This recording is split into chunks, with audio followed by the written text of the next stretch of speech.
Good afternoon. Well, afternoon for me.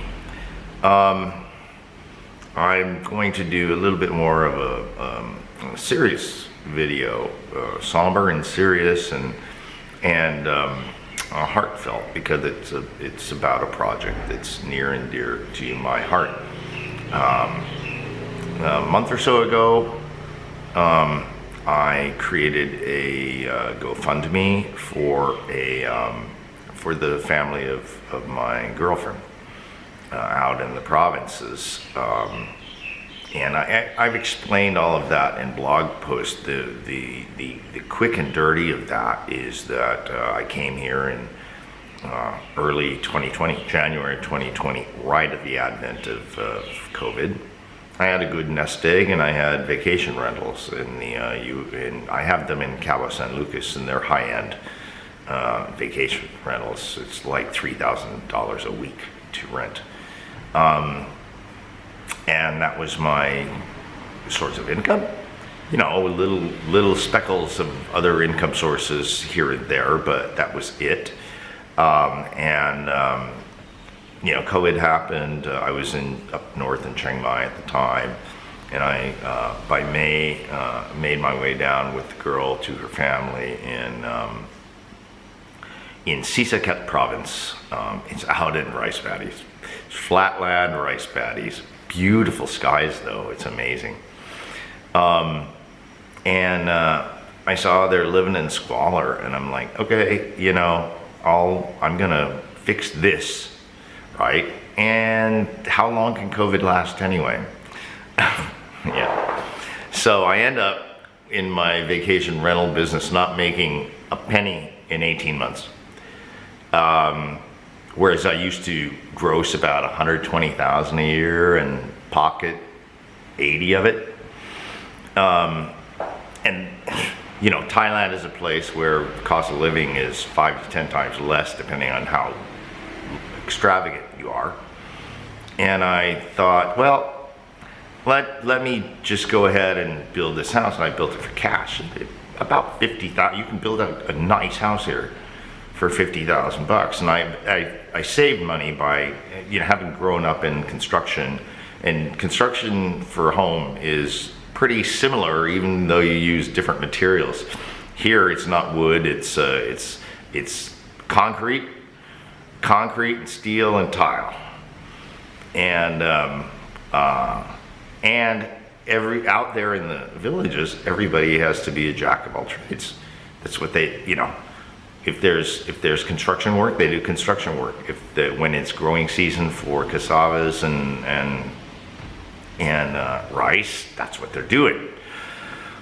They can do anything. The only thing I had to contract for besides the village, and I used all village labor, which was cool, because I used older dudes who liked to drink, but they'd come to work every morning sober.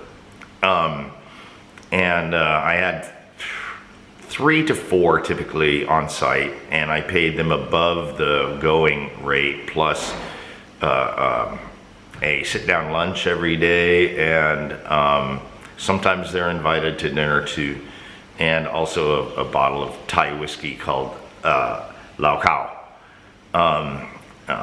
every night, and they like to mix it with energy drinks, so a few bottles of the little energy drinks, right?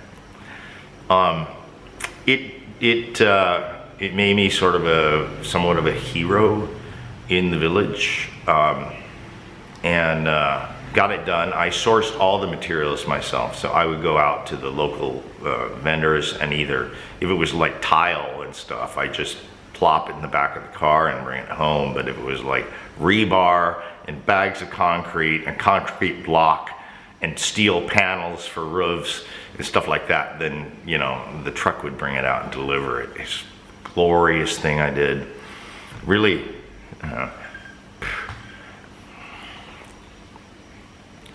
the most thing I'm most proud of as an accomplishment in my life, really. And it was, you know, the phrases for the children is trite, but there's 3 kids that live in that house.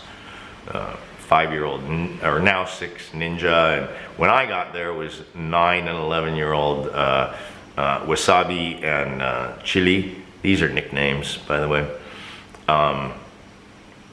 but that's what everybody calls them. 2 girls, you know. But how unlikely is it that I'm with a girl who, when she had her kids at 16 and 17 years old, named them Chili and Wasabi, right? A rural Thai girl, pretty little clever chick, right? So I love her. And so anyway, since my income didn't come back and my funds, my nest egg kept dwindling and dwindling and dwindling, I'm like, and I also put a down payment on a car and have made the payments, monthly payments on it, because in Thailand with the torrential rains, if you just everybody has a motorbike, right? But getting around or doing any sort of meaningful business where you can haul things from one place to the other is just, that's part of what keeps people poor. The automobile, and there's I mean, more and more Thais own automobiles. I mean, when I came here, was here in the 80s, it was almost unheard of that someone would own a personal vehicle unless rich, right? So there's a hefty middle class in Thailand now. So these folks I'm helping are just trying to claw their way into the middle class, and I was like, well, you have to have a business, right? Entrepreneurship is amazing in Thailand. Most people, well, I wouldn't say most. I don't know if I could. No, I couldn't say that. But many people, especially in the rural areas, they're entrepreneurs. They're all self-employed. There's no jobs, right? They want a job, they go to Bangkok or one of the other big cities, get a factory job, and they get paid less than $1,000 a month. So, so that's where I stood. So I'm like, well, and I had tried a small restaurant, but the problem is, and it was going well, but it was in a small village. It was a small town, I should say. And it was principally run by my girlfriend's sister. And I financed that, but it was only a few $1,000s to get it up and running, and the rent was like ridiculous. The rent was like $100 a month on a decent space across from the 7-Eleven. So foot traffic was good and everything. Then second COVID wave hit, and nobody wanted to come out. I tried to just sustain it for a while, and no. So my girlfriend said, you know, I want to sell clothes, and she's very good at it. She knows everything brand name and everything fashion for young women and so on. So I'm like, okay, well, but this is going to take more money. And so I ultimately have done the GoFundMe. She's already selling clothes by going and buying wholesale and selling in various flea markets. So she proved that she could do it and make money at it. And so I do the GoFundMe. And to date, we've raised just a little over 4,000 between GoFundMe and Give Send Go. Give Send Go is like $110, but that puts the GoFundMe or the total thing just over 4,000. And I can't thank you enough, everybody who donated, you know, because I went into this, I'm like, will people really give? I mean, I'm a blogger. I'm a shit-stirring blogger. Shit-stirring blogger who talks about old man and young women far too much for the average palate. And lo and behold, you come through for me. Really, and did. It allowed us to secure a cool space that's only 20 minutes or so away from home. So we've used the funds, but one thing, the thing is I've lowered the rate because it's coming time to where it could open And it's near a gas station of all things, because my girl said, it's good location. And she's planning to have a little refreshment stand with beer and wine and smoothies, maybe coffee, right? So people could come there for that, or they could come to shop for clothes and bags and shoes. Why not? So the thing is we thought, well,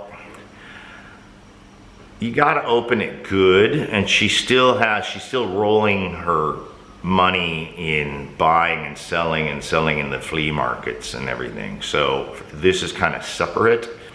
And what we've done is outfit it a little bit, and the rest of the money basically has gone to pay advanced rent.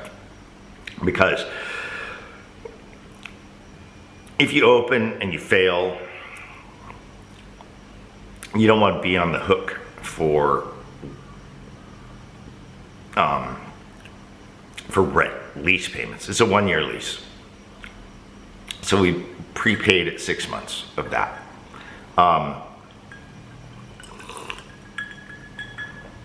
And it's just 1 month into that lease, so we've got 5 months to raise enough money to further outfit it so it looks nice, lighting and everything, and has some racks for the clothing and everything. Sourcing and buying the clothing is not going to be a problem.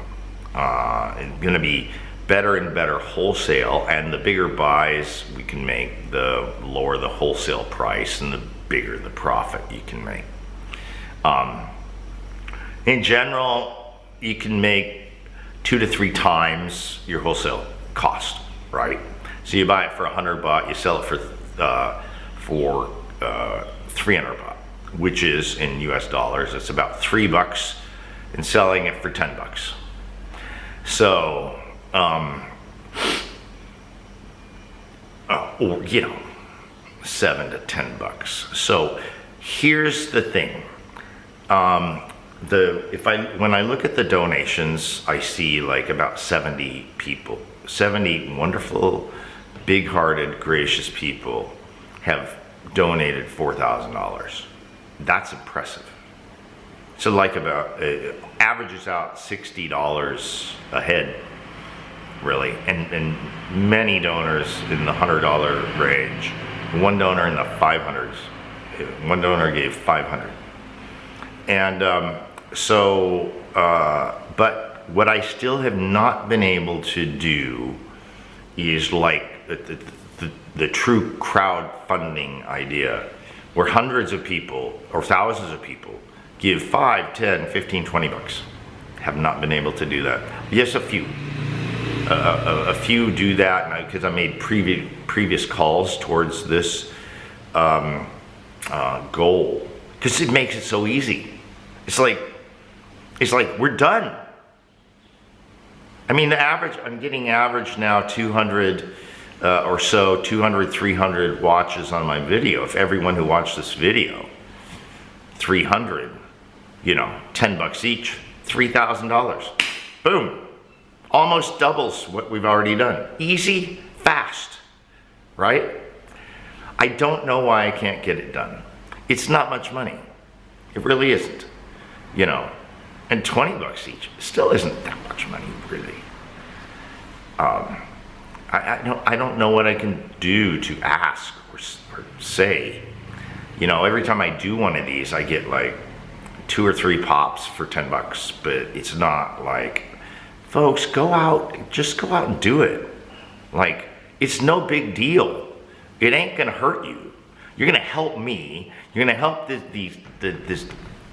Thai family, and where they don't have to count on me anymore, because I can't. I'm tapped out.